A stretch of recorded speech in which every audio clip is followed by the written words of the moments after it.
Good morning, my friends, and welcome back from spring break. I hope everybody had a wonderful week off and just really disconnected from all technology and got outside and got to play and spend time with family. Maybe you got to have an Easter hunt. But welcome back. I am going to start something new this week. We're going to start reading a chapter book together. And this is one of my favorites. I think it's perfect for first grade and perfect for this time of year. You may know it. It's Charlotte's Web by E.B. White and illustrated by Garth Williams. It is a classic. It has won awards, including this one right here, the Newbery Award. And raise your hand if you've ever seen one of these movies, maybe Charlotte's Web. Yeah. My favorite is the cartoon version, the first one that came out. I love that version. Although the live action version isn't so bad either. It came out a little bit later than the cartoon version. So we're going to try to get through one chapter a day. I encourage you, if you have this book at home, to be reading along with me if you can. That would be awesome. I got this book on Amazon, parents, for like $6, and it's a hardback book. So you may be able to get a paperback for even cheaper than that. Or you might could find some versions online to be looking at. So I'm going to have to read this pretty quick because each chapter is about 7 pages. And if my video goes over 8 minutes, I'm going to have to post it on YouTube instead of Class Dojo. So that's why I try to get through these kind of quick. So here we go.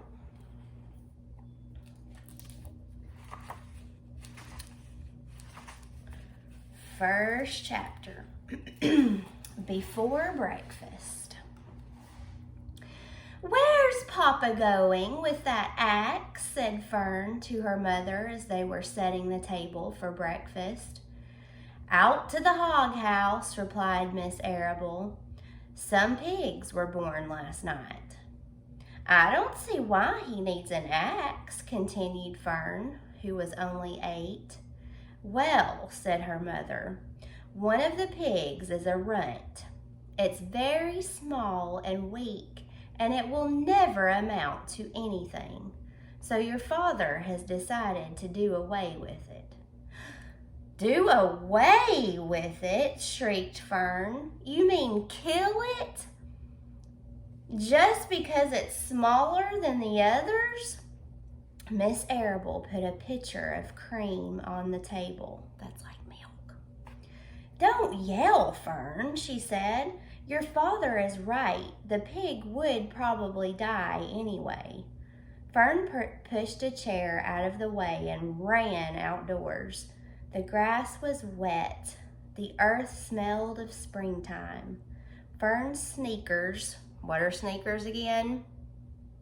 Yep, tennis shoes, were sopping by the time she caught up with her father. "Please don't kill it," she sobbed. "It's unfair." Mr. Arable stopped walking. "Fern," he said gently, "you will have to learn to control yourself." "Control myself?" yelled Fern. "This is a matter of life and death, and you talk about controlling myself?"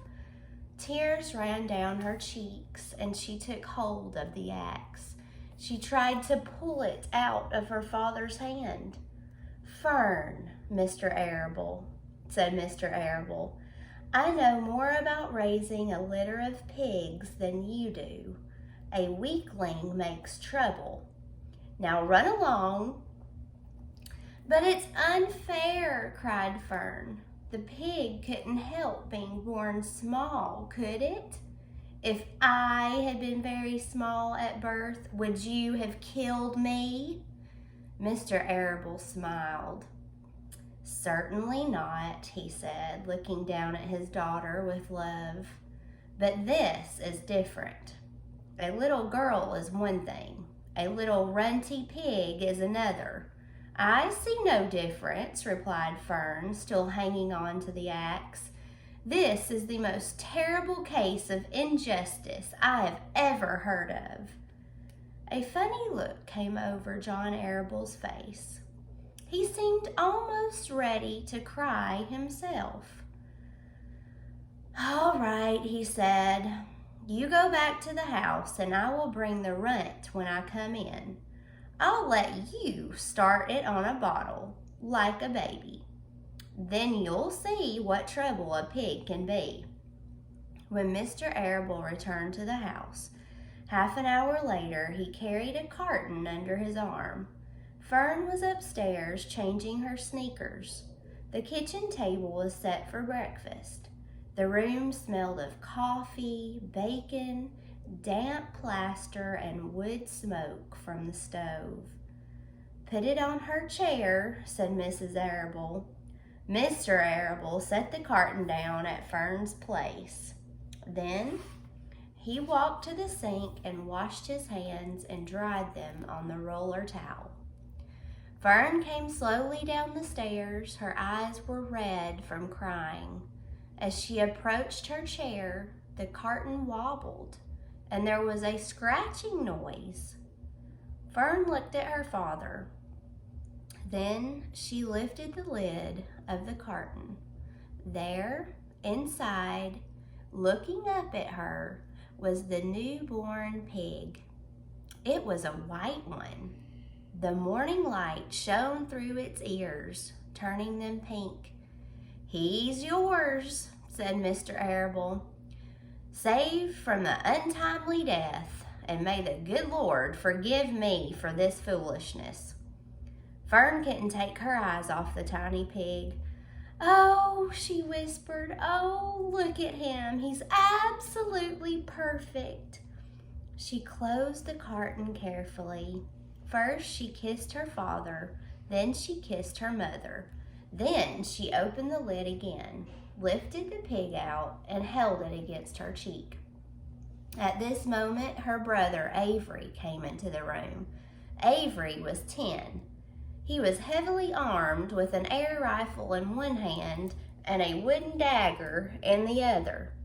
What's that? He demanded. What's Fern got?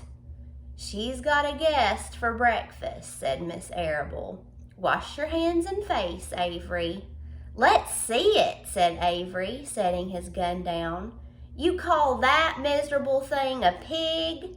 That's a fine specimen of a pig. It's no bigger than a white rat. Wash up and eat your breakfast, Avery, said his mother. The school bus will be along in half an hour. Can I have a pig too, Pop? Asked Avery. No, I only distribute pigs to early risers, said Mr. Arable. Fern was up at daylight trying to rid the world of injustice. As a result, she now has a pig. A small one, to be sure, but nevertheless a pig. It just shows what can happen if a person gets out of bed promptly. That means quickly. Let's eat. But Fern couldn't eat until her pig had had a drink of milk. Mrs. Arable found a baby's nursing bottle and a rubber nipple. She poured warm milk into the bottle, fitted a nipple over the top, and handed it to Fern. Give him his breakfast, she said. A minute later, Fern was seated on the floor in the corner of the kitchen with her infant between her knees, teaching it to suck from the bottle. The pig, although tiny, had a good appetite and caught on quickly. The school bus honked from the road. Run, commanded Mrs. Arable, taking the pig from Fern and slipping a donut into her hand. Avery grabbed his gun and another donut. The children ran out to the road and climbed into the bus. Fern took no notice of the others in the bus. She just sat and stared out the window, thinking what a blissful world it was and how lucky she was to have an entire charge of a pig. That means she's in charge of that pig. That pig is hers.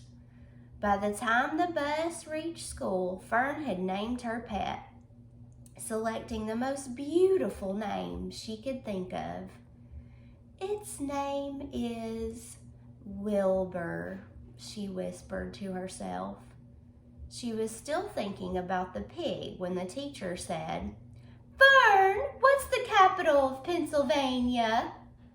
"Wilbur," she replied dreamily. The other students giggled. Fern blushed. That means her cheeks turned red. Why? Yep, because she was embarrassed. All right, so see, these are kind of long chapters. It's going to take me a little bit to read these. So parents, if your child is getting a little antsy in the middle, you can always pause it and let them go do a stretch break in the middle. Our next chapter is Wilbur, chapter 2. I hope y'all like this as much as I do, and I will see you tomorrow for chapter 2. Parents, be on the lookout. I will be sending video instructions also for upcoming lesson plans coming out for next week. Thank you. Have a great day.